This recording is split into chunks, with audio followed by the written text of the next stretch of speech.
Бір күні бір кісі көлікке мінді да бізде. Енді ұзақ жол жүріп бара жатқанбыз, сонымен екеуміз сөйлесіп бара жатық, жаңағы кісімен сөйлесе отырып, жаңа дініңіз не десем,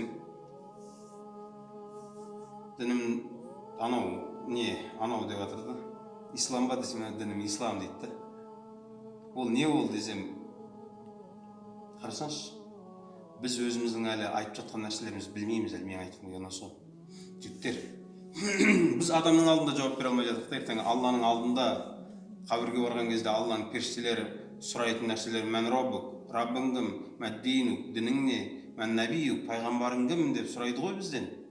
Біз періштелерге қалай жауап береміз? Мынау деді дайындалмаған нәрсеге ше. Ана кісіден дініңіз не десем, оған айтқызып жүріп ислам екенін айтып білдірдік оған. Ислам дейді. Не ол? Ислам деген не ол? Білмейді да. Кітабың не? Кітабым Құран дейді. Қанша рет ашасыз? Бізге қазір мынау WhatsApp Құраннан жақын ғой бізге WhatsApp жігіттер. Рас па? Күнде қанша рет WhatsApp ашасың? Құран, сенің кітабың не? Менің кітабым Құран.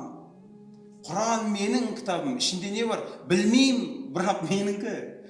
Күнде қанша рет ұстайсың? Вообще ұстамаймын, бірақ меніңкі. Керек десеңіз, ғалымдардың ішінде мынандай нәрсе бар. Құранды көп оқу сауап па? Құранды көп оқу сауап дейді.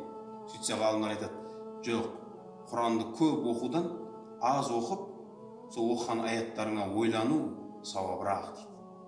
Қарашы, сен кетіп барасың. وَبَشِّرِ آمَنُوا وَعَمِلُوا الصَّالِحَاتِ أَنَّ لَهُمْ جَنَّاتٍ تَجْرِي مِنْ تَحْتِهَا الْأَنْهَارُ كُلَّمَا رُزِقُوا مِنْهَا مِنْ ثَمَرَةٍ رِزْقًا قَالُوا هَذَا الَّذِي رُزِقْنَا مِنْ قَبْلُ وَأُتُوا بِهِ مُتَشَابِهًا وَلَهُمْ فِيهَا أَزْوَاجٌ مُطَهَّرَةٌ وَهُمْ فِيهَا خَالِدُونَ. Бір аят оқыдың да, сен ойланбайсың, просто ойың басқа жақта кетіп барасың. Одан кейін аят келеді, мысалы: «Инна Аллаха ла ястахи ан ядриба масалан ма баудатан фама фауқаха». Саған ана екінші аят жалғастырғаннан гөрі бар ғой, ана бірінші аятқа ойлану сауабырақ дейді. Өйткені сен жүргізесің, пікір жүргізесің, Раббыңды табасың. Қара, не деп жатыр бірінші аятта? «Уабашшириллезина аману». Иман келтіргендерді сүйіншіле дейді. Енді қара, сізге иман келтіргендерді сүйіншіле дегеннен кейін интерес пайда болады. Немен сүйіншіле? Иман келтіріп, уамилу солихат, салихал амал еткендерді сүйіншіле деген кезде ше, немен сүйіншілейін деп жатыр деген сенде ой, енді интерес пайда болады ғой, қарай, іздену пайда болады. Сонда айтады: астынан өзендер ағатын адын жаннат, жаннатпен сүйіншіле. Одан кейін ары қарай, ол жақта не бар, енді ой пайда болады. Сол кезде айтады: ол жақта сондай рызық беріледі саған, жемістер беріледі. Саған ол жеміс кеше берілген, мысалы үшін, бүгін беріліп жатыр. Сен тек қана айтатын нәрсең мынау ғана болады дейді. Бұның осыған ұқсасы бізге берілген еді деп. Бірақ ол емес дейді. Ол тым басқа. Бір алманы жейсіз, екінші рет жеген кезде оның дәмі басқа болады. Осылай қарасаңшы, аятқа ойлану бар ғой, сіздің ойыңызды жаңағы исламға қарай бұрады. Исламда тақуалығыңыздың өсуіне қатты көмектесетін нәрсе да.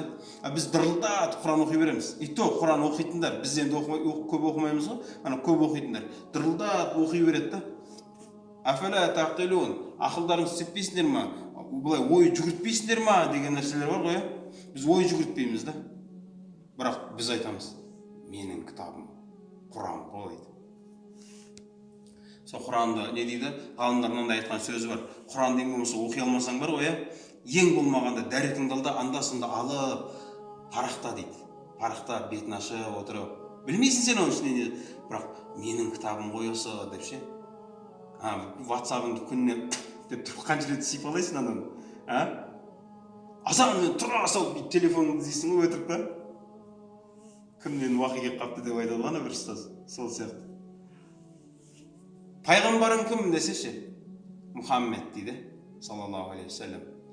Ол кім өзі, ол қайдан келген? Қайда келген? Қай жылы келген? Білмеймін дейді да. Ана бір кісіден анау сұрап отыр да, бір қазақтан: Мұхаммед деген танисыз ба десе, бүйтіп тұр, что-то знакомое имя дейді. Ана орысша сөйлейтін кісі да. Ақын емес па дейді да. Мен жарым деймін да, өзінің пайғамбарын кім екенін білмегеннен кейін болды ғой, бітті ғой. Сен адамға жауап бере алмай жатсың да. Ертең Алланың алдына барған кезде не деп айтасың? Алла тағала сенен осы үш сұрақты қойған кезде: я Алла, мен движениеде болдым да, мен Уақытым болмады деп айтасың ба? Бізде көп жігіттер, уақытым жоқ, мен адамдардың құлағынан тебе береміз. Алланы алдай алмайсың. Алла Тағала саған 24 сағат уақыт берген ба? Сұрайды. Минут, секундымен сұрайды, жауап бересің.